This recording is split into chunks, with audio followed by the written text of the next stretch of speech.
ಮಾಜಿ ಮುಖ್ಯಮಂತ್ರಿ ದಿವಂಗತ ದೇವರಾಜ್ ಅರಸುರವರ 110ನೇ ಜನ್ಮ ವಾರ್ಷಿಕೋತ್ಸವ ಹಿನ್ನೆಲೆಯಲ್ಲಿ ತಾಲೂಕಾ ಆಡಳಿತ, ಪುರಸಭೆ ಮತ್ತು ಹಿಂದುಳಿದ ವರ್ಗಗಳ ಕಲ್ಯಾಣ ಇಲಾಖೆ ಇವರ ಸಂಯುಕ್ತ ಆಶ್ರಯದಲ್ಲಿ ಆಯೋಜನೆ ಮಾಡಲಾಗಿದ್ದ ಅರಸುರವರ ಭಾವಚಿತ್ರಕ್ಕೆ ಪುಷ್ಪ ನಮನವನ್ನ ಮಾಡಿ ಮಾತನಾಡಿದರು.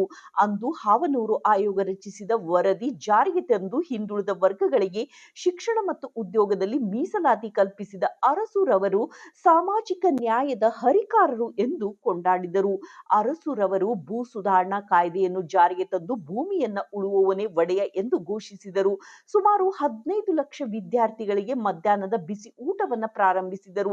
518 ವಿದ್ಯಾರ್ಥಿ ನಿಲಯಗಳನ್ನು ಉಚಿತವಾಗಿ ಪ್ರಾರಂಭಿಸಿ ಮಹಿಳಾ ವಿದ್ಯಾರ್ಥಿ ನಿಲಯಗಳನ್ನು ಸಹ ಪ್ರಾರಂಭಿಸಿದರು.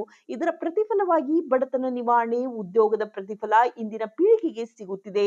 ಹಿಂದುಳಿದ ವರ್ಗಗಳ ಕಲ್ಯಾಣಕ್ಕಾಗಿ ಹಾವನೂರು ಆಯೋಗ ರಚಿಸದಿದ್ದರೆ ಈವರೆಗೂ ಬಹುಸಂಖ್ಯಾತರಿಗೆ ನ್ಯಾಯ ಸಿಗುತ್ತಿರಲಿಲ್ಲ. ಡಿ. ದೇವರಾಜ್ ಅರಸು ರಾಜ್ಯ ಕಂಡ ಶ್ರೇಷ್ಠ ಸಾಮಾಜಿಕ ಸುಧಾರಕರು. ಇವರು ಸತತ 10 ವರ್ಷಗಳ ಕಾಲ ಮುಖ್ಯಮಂತ್ರಿಯಾಗಿ ಸೇವೆ ಸಲ್ಲಿಸಿದರು. ಅವರ ಅಧಿಕಾರದ ಅವಧಿಯಲ್ಲಿ ಸಮಾಜದಲ್ಲಿ ಕೆಳವರ್ಗ ಎಂದು ನೋಡಲಾಗುತ್ತಿದ್ದ ಪರಿಶಿಷ್ಟ ಜಾತಿ ಮತ್ತು ಇತರ ಹಿಂದುಳಿದ ಜಾತಿಗಳನ್ನು ಗುರಿಯಾಗಿಟ್ಟುಕೊಂಡು ಸುಧಾರಣೆಗಳನ್ನು ತಂದರು. ಬಡತನ ನಿರ್ಮೂಲನೆ ಅವರ ಮೊದಲ ಆದ್ಯತೆ. ರಾಜ್ಯದಲ್ಲಿ ಸುಧಾರಣೆ ತರಲು ಶೈಕ್ಷಣಿಕ ಹಾಗೂ ತಂತ್ರಜ್ಞಾನ ಹೊಂದಿದ ಮಂತ್ರಿ ಮಂಡಲವನ್ನ ರಚಿಸಿದರು. ಕರ್ನಾಟಕ ರಾಜ್ಯದ ಕನ್ನಡಿಗರ ಬಹುದಿನಗಳ ಕನಸಾಗಿದ್ದ ಮೈಸೂರು ರಾಜ್ಯವನ್ನ 1973ರಲ್ಲಿ ಮರುನಾಮಕರಣ ಮಾಡಿ ಕರ್ನಾಟಕವೆಂದು ಕರೆದರು. ನಿರುದ್ಯೋಗಿ ಪದವೀಧರರಿಗೆ ಉದ್ಯೋಗ ಒದಗಿಸಲಾಯಿತು. ಕೂಲಿ ಮಾಡುವವರು ಭೂ ಮಾಲೀಕರಾದರು. ಬಡವರ ಶ್ರೀಮಂತರ ನಡುವಿನ ಅಂತರ ಕಡಿಮೆಯಾಗಿತ್ತು. ಹಿಂದುಳಿದ ವರ್ಗಗಳ ಅಭಿವೃದ್ಧಿ ನಿಗಮ ಪ್ರಾರಂಭ ಮಾಡಿ ಶೈಕ್ಷಣಿಕ ಸೌಲಭ್ಯದಿಂದ ವಂಚಿತವಾಗಿದ್ದ ಸುಮಾರು ನೂರಾರು ಜಾತಿಗಳಿಗೆ ಮೂಲಭೂತ ಸೌಲಭ್ಯವುಳ್ಳ ವಿದ್ಯಾರ್ಥಿ ನಿಲಯಗಳನ್ನು ಪ್ರಾರಂಭಿಸಿ ಶಿಕ್ಷಣ ಒದಗಿಸುವ ಮುಖೇನ ಸಮಾಜದ ಮುಖ್ಯ ವಾಹಿನಿಗೆ ತರಲು ಶ್ರಮಿಸಿದರು.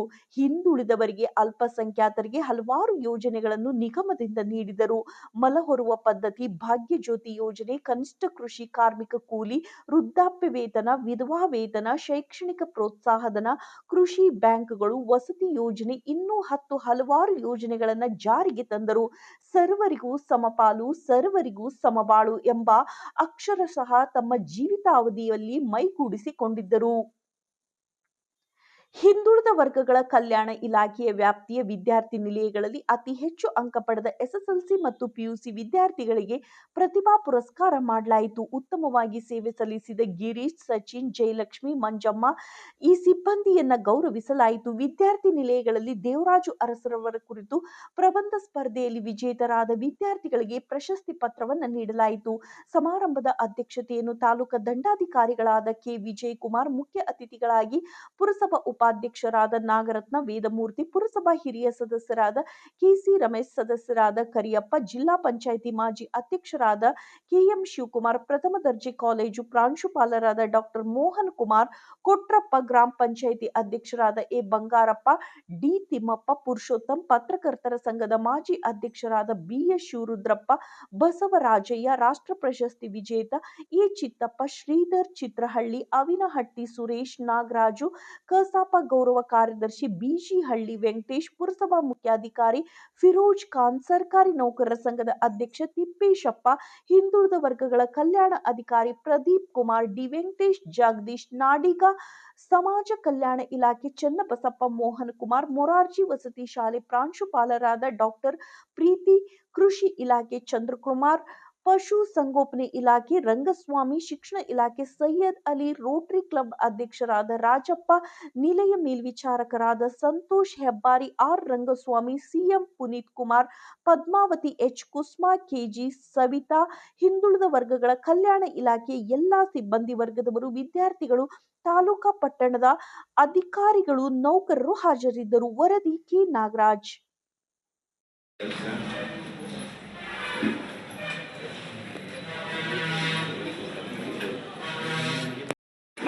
ಸರ್ ಅಲ್ಲ ನಿಂತ್ಕೊಳ್ರಿ ಸರ್ ಹಂಗೆ ರೀ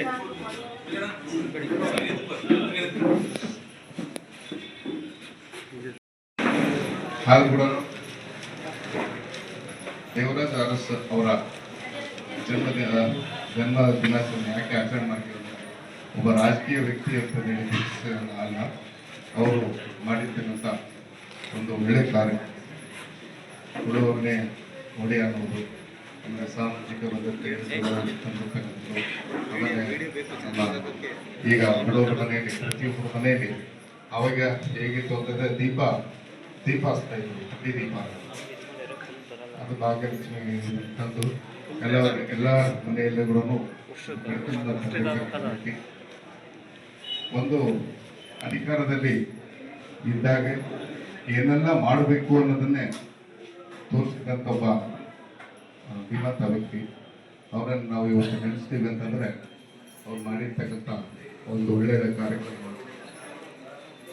ಸೊ ಈಗ ನಾವು ಕೂಡ ನಮಗೆ ಅಧಿಕಾರ ಸಿಕ್ಕಿದೆ, ಆ ಅಧಿಕಾರ ದುರುಪಯೋಗ ಆಗದೇ ಎಲ್ಲರಿಗೂ, ಬಡವರಿಗೆ, ರೈತರಿಗೆ ಎಲ್ಲರಿಗೂ ಸಹಾಯ ಹಸ್ತದಿಂದ ನಾವು ಅಧಿಕಾರನ ಅನುಭವಿಸ್ಬೇಕು ಅನ್ನೋದು ನನ್ನ ಆಸೆ. ಈಗ ನನಗೊಂದು ಅಧಿಕಾರ ಸಿಕ್ಕಿದೆ, ತಹಸೀಲ್ದಾರ್ ತಾಲೂಕಿನ ಇಲ್ಲ ಒಂದು ಕಂಟ್ರೋಲ್ ಅಥವಾ ಎಲ್ಲ ಕಷ್ಟ ನಷ್ಟಗಳನ್ನು ನೋಡುವಂಥ ಒಂದು ಸದುದ್ದೇಶದಿಂದ ನಾನು ಈ ತಾಲೂಕಿಗೆ ಏನಾದರೂ ಮಾಡಬೇಕು. ಎಲ್ಲರೂ ತಹಸೀಲ್ದಾರ್ಸ್, ಕೆಲವು ತಹಸೀಲ್ದಾರ್ಗಳು ಹೇಗಿರ್ತಾರೆ ಬಂದರು ಕೂತ್ಕೊಂಡ್ರು ಹೋದರು ಅನ್ನೋದ್ರಿಂದ ನಾನು ಆ ರೀತಿ ನನ್ನ ಅಧಿಕಾರನ ಉಪಯೋಗ ಮಾಡ್ತೇನೆ. ಜನರಿಗಾಗಿ, ಜನರ ಸೇವೆಗಾಗಿ ನಾನು ಇರ್ತೀನಿ ಅಂತ ಈ ಒಂದು ಸಂದರ್ಭದಲ್ಲಿ ನಿಮ್ಮೆಲ್ಲರಿಗೂ ಆಶ್ವಾಸನೆ ನೀಡಿ ಈ ಒಂದು ಒಳ್ಳೆಯ ಕಾರ್ಯಕ್ರಮವನ್ನು ಆಯೋಜನೆ ಮಾಡಿದ್ದಾರೆ. ಎಲ್ಲರಿಗೂ ಮತ್ತೊಮ್ಮೆ ದೇವರಾಜೋತ್ಸವ ಜನ್ಮದಿನದ ಶುಭಾಶಯಗಳು. ಧನ್ಯವಾದ. ಇಂದು ನೆರೆದಿರ್ತಕ್ಕಂಥ ನಾವೆಲ್ಲರೂ ಕೂಡ ರೈತ ವರ್ಗದಿಂದಲೇ ಬಂದಿರ್ತಕ್ಕಂಥದ್ದು. ನಾವು ರೈತರ ಮಕ್ಕಳು. ಶ್ರಮ ಸಾಮ್ರಾಜ್ಯದ ಚೇತನ ಅಂತಾನೆ ನಾವು ಹೇಳ್ಬೋದು ದೇವರಾಜ ಅರಸು. ಶ್ರಮಿಕರ ಚೇತನ, ರೈತರ ಬಂಧುವಾಗಿ ನಿಂತಂಥವ್ರು, ಶ್ರಮ ಸಾಮ್ರಾಜ್ಯದ ಚೇತನ ಅಂತ ಹೇಳಿದೆ ನಾನು. ಯಾಕಂದ್ರೆ ಅಂತಹ ಶ್ರಮಿಕರಿಗೆ ಪರವಾಗಿ ನಿಂತಂಥವ್ರು. ಸಾಕಷ್ಟು ವಿಚಾರಗಳನ್ನ ನನ್ನ ಮಿತ್ರವರ್ಗದವರು, ಮಾನ್ಯರು ಉಪನ್ಯಾಸದಲ್ಲಿ ಹೇಳಿದ್ರು. ಸಾಕಷ್ಟು ವಿಚಾರಗಳನ್ನ ನಮ್ಮ ಗಮನಕ್ಕೆ ತಂದ್ರು. ರಾಜ್ಯದಲ್ಲಿ ಅಥವಾ ಇಡೀ ದೇಶವೇ ತಿರುಗಿ ನೋಡೋ ಹಾಗೆ ರೈತರ ಬದುಕನ್ನ, ಸಾಮಾಜಿಕವಾಗಿ ಅತ್ಯಂತ ದುರ್ಬಲ ವರ್ಗದವರನ್ನ ಕೈ ಹಿಡಿದು ಎತ್ತುವ ಕೆಲಸವನ್ನ ಮಾಡ್ತಾರೆ. ಇವತ್ತು ಈ ಕ್ಷಣಕ್ಕೂ ನಾವು ಅವರನ್ನ ಸ್ಮರಿಸಬೇಕಾದಂಥದ್ದು. ಯಾಕಂತ ಹೇಳಿದ್ರೆ ನಾವು ಈಗ ಕೆಲಸ ಮಾಡ್ತಾ ಇರುವಂತದ್ದು ಹಿಂದುಳಿದ ವರ್ಗಗಳ ಕಲ್ಯಾಣ ಇಲಾಖೆ ಅಡಿಯಲ್ಲಿ ಬರ್ತಕ್ಕಂಥ ಅಲೆಮಾರಿ ಅರೆಲೆಮಾರಿ ವಸತಿ ಶಾಲೆಯಲ್ಲಿ ನಾವು ಕೆಲಸ ಮಾಡ್ತಾ ಇದ್ದೀವಿ. ನಾವತ್ತು ಒಂದೊಂದು ಕ್ಷಣಕ್ಕೂ ಒಂದು ಅಕ್ಷರ ಕಲಿಯುವಾಗ್ಲೂ, ಒಂದು ತುತ್ತು ಅನ್ನ ತಿನ್ನುವಾಗ್ಲೂ ನಾವು ಅಂತ ಒಬ್ಬ ಮಹಾನ್ ಚೇತನವನ್ನ, ಮಹಾನ್ ನಾಯಕರನ್ನ ನಾವಿವತ್ತು ಸ್ಮರಿಸಬೇಕಾಗಿದೆ. ಯಾಕಂದ್ರೆ ಎಷ್ಟು ಜನ ಇವತ್ತು ಅತ್ಯಂತ ನಿರ್ಲಕ್ಷಿತವಾಗಿ, ಅತ್ಯಂತ ಹಿಂದುಳಿದ ವರ್ಗಕ್ಕೆ ಸೇರಿದಂತವ್ರು ಅತ್ಯಂತ ಮುಖ್ಯ ವಾಹಿನಿಗೆ ತರುವಂತ ಕೆಲಸ ಮಾಡ್ತಾರೆ. ಶೈಕ್ಷಣಿಕವಾಗಿ, ಸಾಮಾಜಿಕವಾಗಿ, ರಾಜಕೀಯವಾಗಿ ಅತ್ಯಂತ ತಳಹದಿಗೆ ಹೋದಂಥವರನ್ನ ಮುಖ್ಯವಾಹಿನಿಗೆ ತರುವಂತ ಕೆಲಸ ಮಾಡ್ತಾರೆ ಅಂತ ಮಹಾನ್ ಚೇತನದ ವಿಚಾರವಾಗಿ ನಾನು ಮಾತಾಡಲಿಕ್ಕೆ ಇಂಥ ಒಂದು ಸಂದರ್ಭ ಸಿಕ್ಕಂಥದ್ದು ನನಗೆ ಸದವಕಾಶ ಅಂತ ನಾನು ಭಾವಿಸ್ತೀನಿ. ಹಾಗೆ ಇವತ್ತು ನಾವು ಸಾಕಷ್ಟು ವಿಚಾರಗಳನ್ನ ಉಪನ್ಯಾಸಕರು ಹೇಳಿದ್ರು. ಒಬ್ಬ ರಾಜಕೀಯ ಕ್ಷೇತ್ರದಲ್ಲಿದ್ದಾಗ ಎಷ್ಟೆಲ್ಲ ಅವರಿಗೆ ಆಸೆಗಳಾಗುತ್ತೆ, ಅಥವಾ ಆಸ್ತಿ ಮಾಡಬೇಕು, ಹಣಕಾಸನ್ನ ಹಣ ಮಾಡಬೇಕು ಅನ್ನುವಂಥದ್ದು ಬರುತ್ತೆ. ಆದ್ರೆ ಎಂಥ ಒಂದು ಕ್ಷಣಕ್ಕೂ ಸಹಿತ ಅವರು ಆ ರೀತಿಯಲ್ಲಿ ಯೋಚನೆ ಮಾಡ್ದೇನೆ ಬಡವರ ಪರವಾಗಿ, ರೈತರ ಪರವಾಗಿ. ಯಾಕಂದ್ರೆ ಇವತ್ತು ಹಿಂದುಳಿದ ವರ್ಗಗಳ ಅಧಿಕಾರ ಅಂತ ನಾವು ಕರೆಯೋ ಹೊತ್ತಿಗೆ ಉಳುವವನೇ ಭೂಮಿಯ ಒಡೆಯನಾಗಿ ನಿಲ್ತಾನೆ. ಆ ಹೊಲದ ಒಡೆಯನಾಗಿ, ಉಳುವವನೇ ಹೊಲದ ಒಡೆಯನಾಗಿ ನಿಲ್ತಾನೆ ಅಂತಂದಾಗ ಅವನಿಗೆ ಸಿಗ್ತಕ್ಕಂಥ ಹರ್ಷ ಎಷ್ಟು ದೊಡ್ಡದಿದೆ. ನಾವು ಒಂದು ಕತೆ ನೋಡ್ತೀವಿ, ನಾಲ್ಕು ಮೊಳ ಭೂಮಿ ಅಂತ ಒಂದು ಚಿಕ್ಕ ಕತೆ ಬರುತ್ತೆ ನಮ್ಮ ಸಾಹಿತ್ಯದಲ್ಲಿ. ಒಂದು ಅಡಿ ಜಾಗಕ್ಕೂ ಒಬ್ಬ ರೈತ ಎಷ್ಟು ಕಷ್ಟ ಪಡ್ತಾನೆ. ಒಂದು ಅರ್ಧ ಎಕರೆ ಜಮೀನಿದ್ರೆ ಅವ್ನಿಗೆ ಎಷ್ಟು ಖುಷಿ ಇರುತ್ತೆ, ನನ್ನ ಜಮೀನು ನಂದು ಅನ್ನುವಂಥದ್ದು. ಈಗ ನಾವು ಶಿವರಾಮ್ ಕಾರಂತರ ಹೆಸರು ಕೇಳಿದ್ರೆ ಚೋಮನ ದುಡಿ ಅಂತ ಒಬ್ಬ ಚೋಮ, ಅತ್ಯಂತ ತಳ ಸಮುದಾಯಕ್ಕೆ ಸೇರಿದಂತ ವ್ಯಕ್ತಿ, ತನ್ನ ಹೆಸರಲ್ಲಿ ಒಂದು ಜಮೀನು ಇರುತ್ತೆ, ಒಂದು ಎಕರೆ ಜಮೀನು ಬರುತ್ತೆ, ಅರ್ಧ ಎಕರೆ, ಒಂದು 5 ಗುಂಟೆ ಜಮೀನು ಬರುತ್ತೆ ಅಂತ ಹೇಳಿದ್ರೆ ಅವ್ನ ಜೀವನ ಪೂರ್ತಿ ಅದಕ್ಕಾಗಿ ದುಡಿತಾ ಇರ್ತಾನೆ. ಅಂದ್ರೆ ಜೀತ ಮುಕ್ತ ಬದುಕನ್ನ ನಮಗೆ ದೇವರಾಜ ಅರಸರು ತಂದುಕೊಟ್ರು ಅನ್ನೋ ಹೊತ್ತಿಗೆ ಆ ಜೀವ, ಬಡ ಜೀವ ಎಷ್ಟು ಚೈತನ್ಯವನ್ನು ಹೊಂದಿರಬಹುದು. ನನಗೆ ಇವತ್ತು ಈ ಕ್ಷಣಕ್ಕೆ ಅನಿಸಿದ್ದ ನಮ್ಮ ಉಪನ್ಯಾಸಕರು ಮಾತಾಡುವಾಗ ದೇವರಾಜ ಅರಸರವರಲ್ಲಿ ಒಬ್ಬ ದೇವ ಮಾನವನನ್ನ ಕಾಣಬಹುದು ಈ ಕ್ಷಣಕ್ಕೆ ಅನಿಸಿದ್ದು ನನಗೆ. ಯಾಕಂದ್ರೆ ನಾವೆಲ್ಲರೂ ಆ ರೈತ ಸಮುದಾಯದಿಂದಲೇ ಬಂದಿರತಕ್ಕಂಥ ರೈತರ ಮಕ್ಕಳು, ಶ್ರಮಿಕರ ಮಕ್ಕಳು. ನಾವು ಈ ಕ್ಷಣಕ್ಕೂ ನಾವು ಅವರನ್ನ ನೆನೆಸ್ಬೇಕು, ಸ್ಮರಿಸಬೇಕು ಅಂತ ಹೇಳ್ತಾ ನನ್ನ ಮಾತಿಗೆ ವಿರಾಮ ನೀಡ್ತೇನೆ. ವೇದಮೂರ್ತಿ ಅವರು ಕೂಡ ಈ ಒಂದು ಜಯಂತಿ ಪರವಾಗಿ ಹೃತ್ಪೂರ್ವಕವಾದಂಥ ಆಧಾರದ ಸ್ವಾಗತ ಸುಸ್ವಾಗತವನ್ನು ಬಯಸುತ್ತಿದ್ದೇವೆ.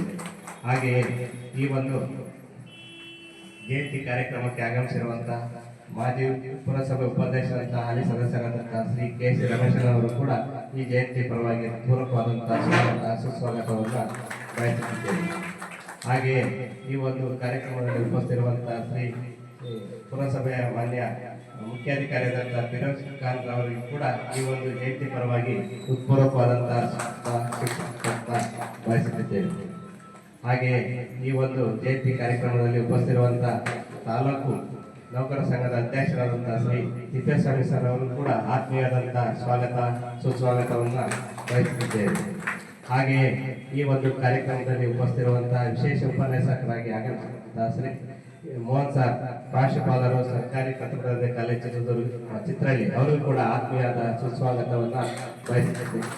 ಹಾಗೆ ಈ ಒಂದು ಕಾರ್ಯಕ್ರಮದಲ್ಲಿ ಉಪಸ್ಥಿತಿರುವಂತಹ ಶ್ರೀ ಸಿ ಕೆ ಕೊಟ್ರಪ್ಪ, ಇತಿಹಾಸ ಉಪನ್ಯಾಸಕರು, ಸರ್ಕಾರಿ ಪ್ರಥಮ ಕಾಲೇಜು ಹಾಗೂ ನನ್ನ ಆತ್ಮೀಯ ಗುರುಗಳಾದಂಥ ಅವರಿಗೂ ಕೂಡ ಆತ್ಮೀಯದ ಸ್ವಾಗತ ಸುಸ್ವಾಗತವನ್ನು ಬಯಸುತ್ತಿದ್ದೇವೆ. ಹಾಗೆಯೇ ತಾಲೂಕು ಶಿರಸ್ತರಾದಂತಹ ಶ್ರೀ ಸುನೀಲ್ ಸರ್ ಅವರು ಕೂಡ ಆತ್ಮೀಯದ ಸ್ವಾಗತ ಸುಸ್ವಾಗತವನ್ನು ಬಯಸುತ್ತಿದ್ದೇವೆ. ಹಾಗೆಯೇ ಈ ಒಂದು ಕಾರ್ಯಕ್ರಮದಲ್ಲಿ ಉಪಸ್ಥಿತಿರುವಂತಹ ಗ್ಯಾರಂಟಿ ಸದಸ್ಯರಾದಂತಹ ಶ್ರೀ ತಿಮ್ಮಣ್ಣನವರಿಗೂ ಕೂಡ ಆತ್ಮೀಯವಾದಂತಹ ಸ್ವಾಗತವನ್ನು ಬಯಸುತ್ತಿದ್ದೇವೆ. ಹಾಗೆಯೇ ಇನ್ನೋರ್ವ ಮಾನ್ಯ ಗ್ಯಾರಂಟಿ ಸದಸ್ಯರಾದಂತಹ ಶ್ರೀ ಪುರುಷೋತ್ತಮನವರು ಕೂಡ ಆತ್ಮೀಯ ಈ ಒಂದು ಸ್ವಾಗತವನ್ನು ಬಯಸುತ್ತಿದ್ದೇವೆ. ಹಾಗೆಯೇ ಇನ್ನೋರ್ವ ಡಿ ದೇವರಾಜ ಅವರ ಕಾಲದ ಅನ್ವಯದಂತಹ ಶ್ರೀ ಪತ್ರಕರ್ತರಾದಂತಹ ಶ್ರೀ ಬಸವರಾಜರು ಕೂಡ ಅವರು ವರ್ಷ ಯಾವುದೇ ಕಾರಣಕ್ಕೂ ದೇವರಾಜ ಜಯಂತಿಗೆ ಮಿಸ್ ಮಾಡೋದಿಲ್ಲ. ಅವರಿಗೆ ಬಂದಿದ್ದಾರೆ, ಅವರು ಕೂಡ ಆತ್ಮೀಯದ ಸ್ವಾಗತ ಸುಸ್ವಾಗತವನ್ನ ಬಯಸುತ್ತಿದ್ದೇವೆ. ಹಾಗೆ ಶ್ರೀ ಬಂಗಾರಪ್ಪ ವಿಶ್ವರತ್ನಹಳ್ಳಿ ಗ್ರಾಮ ಪಂಚಾಯತಿ ಅಧ್ಯಕ್ಷರು, ಅವರು ಕೂಡ ಈ ಒಂದು ಕಾರ್ಯಕ್ರಮ ಅವರು ಕೂಡ ಆತ್ಮೀಯ ಸ್ವಾಗತವನ್ನು ಬಯಸುತ್ತಿದ್ದೇವೆ.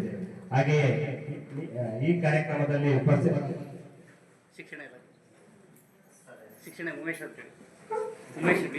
ಶ್ರೀ ಕಾರ್ಯಕ್ರಮಕ್ಕೆ ಪೂರ್ವಕವಾದಂತಹ ಸ್ವಾಗತ ಸುಸ್ವಾಗತವನ್ನ ಬಯಸುತ್ತಿದ್ದೇವೆ. ಹಾಗೆಯೇ ಇನ್ನೋರ್ವ ಹಿರಿಯರಾದಂತಹ ಶ್ರೀ ಶಿವರುದ್ರಪ್ಪ ಸರ್ ಅವರು ಕೂಡ ಒಂದು ಕಾರ್ಯಕ್ರಮದಲ್ಲಿ ಉಪಸ್ಥಿತರಿದ್ದಾರೆ. ಅವರು ಕೂಡ ಆತ್ಮೀಯದಂತ ಸ್ವಾಗತ ಸುಸ್ವಾಗತವನ್ನ ಬಯಸುತ್ತಿದ್ದೇವೆ. ಪೂರ್ವಕವಾದಂತಹ ಆತ್ಮೀಯದಂತ ಸ್ವಾಗತ ಸುಸ್ವಾಗತವನ್ನ ಬಯಸುತ್ತಿದ್ದೇವೆ.